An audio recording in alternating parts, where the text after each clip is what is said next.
Hello আমার প্রিয় ছাত্রছাত্রীরা, আজ অনে স্টাডি সেন্টারের পক্ষ থেকে দশম শ্রেণীর বাংলা সিন্ধু তীরের এমসিকিউ এসএকিউ তৎসহ পাঠ্য ব্যাকরণ সব আলোচনা করছি। সিন্ধু তীরে কাব্যাংশটি পদ্মাবতী কাব্যের কোন খণ্ডের অন্তর্গত? উত্তর, পদ্মা সমুদ্রখণ্ড। 2 নম্বর, দিব্যপুরী সমুদ্র মাঝারে নিপাতিত হয়েছিল কে? না পদ্মাবতী। কন্যারে ফেলিল যথা, কন্যাকে ফেলেছিল সমুদ্রের মাঝখানে বা মাঝারে। দিব্যপুরী সমুদ্র মাঝার, দিব্যপুরী বলতে এখানে বোঝানো হয়েছে স্বর্গীয় পুরীকে। নাহি তথা দুঃখ ক্লেশ, কোথায় দুঃখ ক্লেশ ছিল না? উত্তর, দিব্যপুরীতে। সমুদ্র নির্পতি সুতা, সমুদ্র নির্পতি সুতা হলো পদ্মা। সিন্ধু তীরের উপরে পর্বত ছিল কিসে পরিপূর্ণ? না ফল ফুলে সজ্জিত বা পরিপূর্ণ। তাহাতে বিচিত্র টঙ্গী, টঙ্গী কথার অর্থ হলো প্রাসাদ। সখীগণ করি সঙ্গে, সখীদের সঙ্গে নিয়ে পদ্মাবতী কোথায় আসতো? না উদ্যানে আসতো। রূপে অতি রম্ভা যিনি, রম্ভা হলেন স্বর্গের অপ্সরা বিশেষ। সমুদ্র কন্যা কিসের রম্ভাকে জয় করেছে? না রূপের রম্ভাকে জয় করেছে। বিস্মিত হইল বালা, বালা কি দেখে বিস্মিত হয়েছিল? না নিপাতিতা, নিপাতিতা কন্যার রূপের বাহার দেখে বালা বিস্মিত হয়েছিল। জলে নিমজ্জমান যে কন্যা, তার রূপের বাহার দেখে অনুমান করে নিজ চিতে, নিজ চিতে বলতে বোঝানো হয়েছে নিজ মনে। ব্যথানিত হয়েছে কেশ বেশ, ব্যথানিত অর্থে অসংবৃত। বাহুরক কন্যার জীবন, বাহুরক শব্দের অর্থ হলো ফিরে আসুক। দত্ত না ওটা, দণ্ডচারী এই মত, দণ্ডচারী হলো 96 মিনিট। বহু যত্নে চিকিৎসাতে চেতনা ফিরে পেল কে? না পঞ্চকন্যা। কন্যাকে ফেলা হয়েছিল সমুদ্রের মাঝখানে দিব্যপুরীতে। এখানে কন্যারে ফেলিল যথা, কন্যাকে কোথায় ফেলা হয়েছিল? না কন্যাকে ফেলা হয়েছিল সমুদ্রের মাঝখানে দিব্যপুরীতে। অতি মনোহর বেশ, কোন দেশকে অতি মনোহর বলা হয়েছে?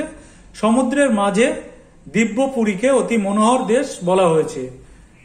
তার পাশে রচিল উদ্যান, কার পাশে উদ্যান রচনা করা হয়েছিল?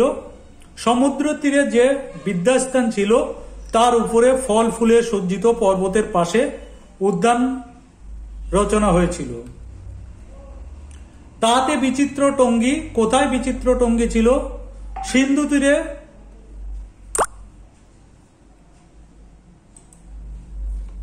সিন্ধু তীরে দিব্যস্থানে যে সুন্দর উদ্যান, সেই উদ্যানে ছিল বিচিত্র টঙ্গী।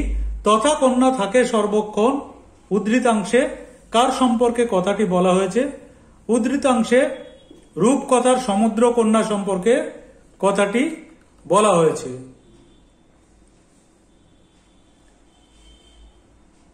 সিন্ধু তীরে রয়েছে মাঞ্জাস। উদ্ধৃতাংশে মাঞ্জাস কথাটির অর্থ হলো ভেলা জাতীয় জলযান বিশেষ। এটি সমুদ্রকন্যা পদ্মার যাতায়াতের জন্য রয়েছে। অনুমান করে নিজ চিতে, কে কি অনুমান করে? সমুদ্রকন্যা পদ্মা নিজের হৃদয়ে অনুমান করে যে হয়তো কোনো স্বর্গীয় অপ্সরী দেবরাজ ইন্দ্রের অভিশাপে স্বর্গভ্রষ্ট হয়ে মর্তে অচৈতন্য অবস্থায় পড়ে আছে। দেখি চারি সখী চারি ভীত। উদ্ধৃতাংশটি কোন রচনায়? উদ্ধৃতাংশটি কোন 4 সখীর কথা বলা হয়েছে? উদ্ধৃতাংশে মূর্ছিতা পদ্মাবতীর চারিদিকে যে 4 জন সখী অচৈতন্য অবস্থায় পড়েছিল তাদের কথা বলা হয়েছে। বেকত দেখিয়া আঁখি, উদ্ধৃতাংশে কোন কবিতার অন্তর্গত? উদ্ধৃতাংশটি সিন্ধু তীরে শীর্ষক কবিতার অন্তর্গত। আর বেকত কথাটির অর্থ কি? বেকত কথাটির অর্থ হলো প্রকাশিত।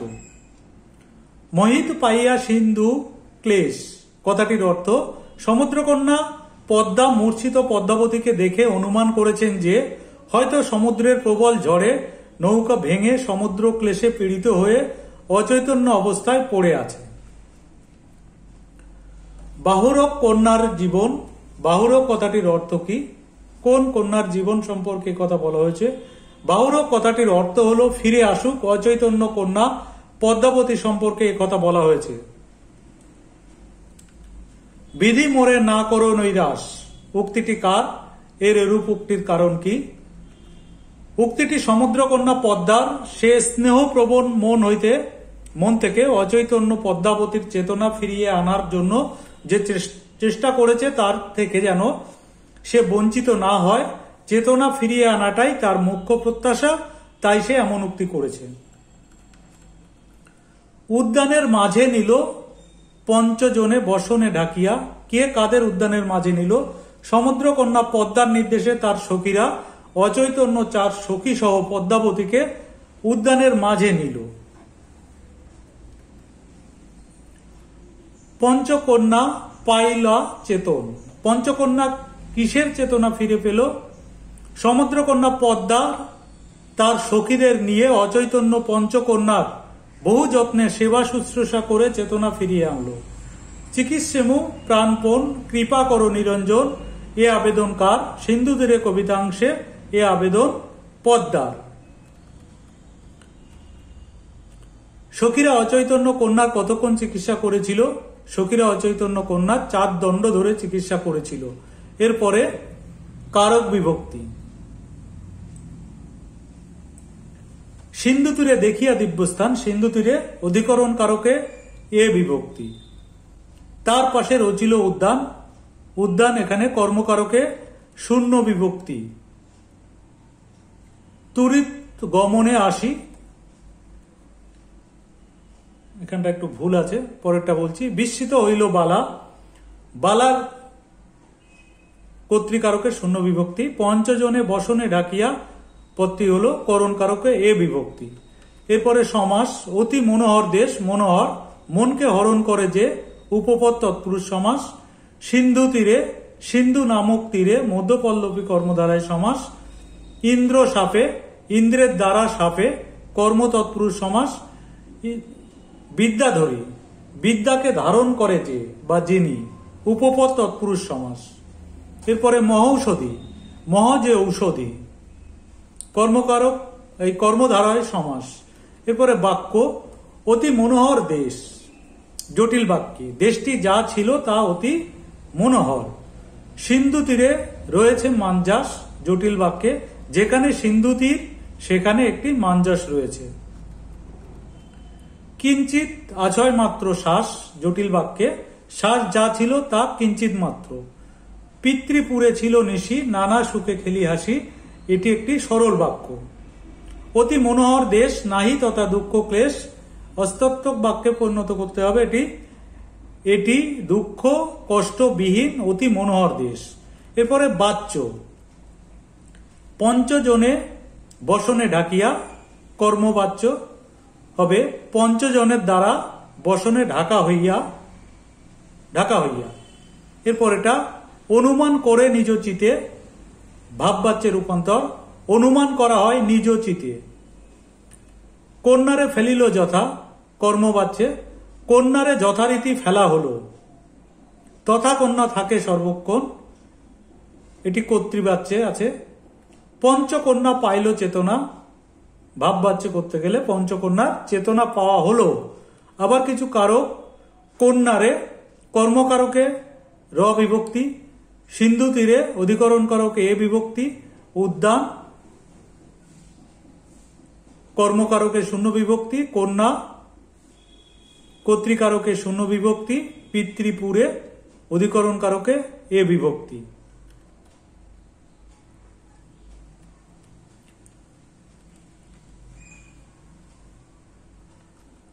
আবার কিছু সমাস। মনোহর দেশ,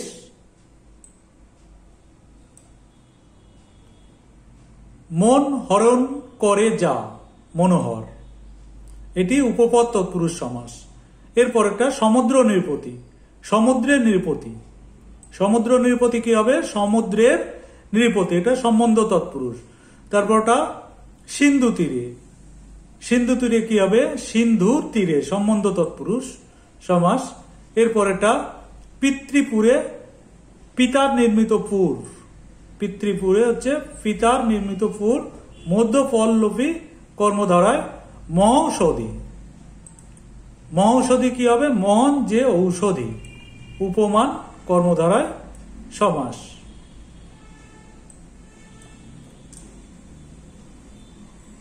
বাক্য অতি মনোহর দেশ, নাহি তথা দুঃখ ক্লেশ।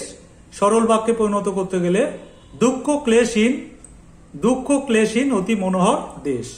এরপরে দেখিয়া রূপের কলা বিস্মিত হইল বালা, যৌগিক বাক্য করতে হবে এটি। যৌগিক বাক্য কি হবে? বালা রূপের কলা দেখলো এবং বিস্মিত হলো। নিপতিতা মনোরমা কিঞ্চিত আশয় মাত্র শ্বাস। জটিল বাক্যে হবে যে মনোরমা নিপতিতা তার মধ্যে কিঞ্চিত মাত্র শ্বাস আছে। পরেরটা সখী সবে আজ্ঞা দিল, উদ্যানের মাঝে নিল, পঞ্চজনে বসনে ডাকিয়া। সরল বাক্যে কি হবে? সব সখীকে আজ্ঞা দেওয়ার পর তারা পঞ্চজনকে বসনে ঢেকে উদ্যানের মাঝখানে নিল। পরেরটা মধ্যেতে যে কন্যাকানী রূপে অতি রম্বা যিনি, নিপতিতা চেতন, এটা চেতন হবে, চেতন রহিত। জটিল বাক্যে যে কন্যাটি অচৈতন্য অবস্থায় মাঝখানে শায়িত, সে রূপে রম্ভাকেও জয় করে। এরপরে বাচ্য কন্যারে ফেলিল যথা, কর্মবাচ্যে কন্যারে যথারীতি ফেলা হলো। তার পাশে রচিল উদ্যান, কর্মবাচ্যে তার পাশে রচিত হলো উদ্যান। তথা কন্যা থাকে সর্বক্ষণ হবে, থেকে না এটা, তথা কন্যার থাকা হয় সর্বক্ষণ। সিন্ধু তীরে রহিয়াছে মাঞ্জস, কর্মবাচ্যে সিন্ধু তীরে রাখা হয়েছে মাঞ্জস। মধ্যেতে যে কন্যাকানী রূপে অতি রম্ভা যিনি, নিপতিতা চেতন রহিত। জটিল বাক্যে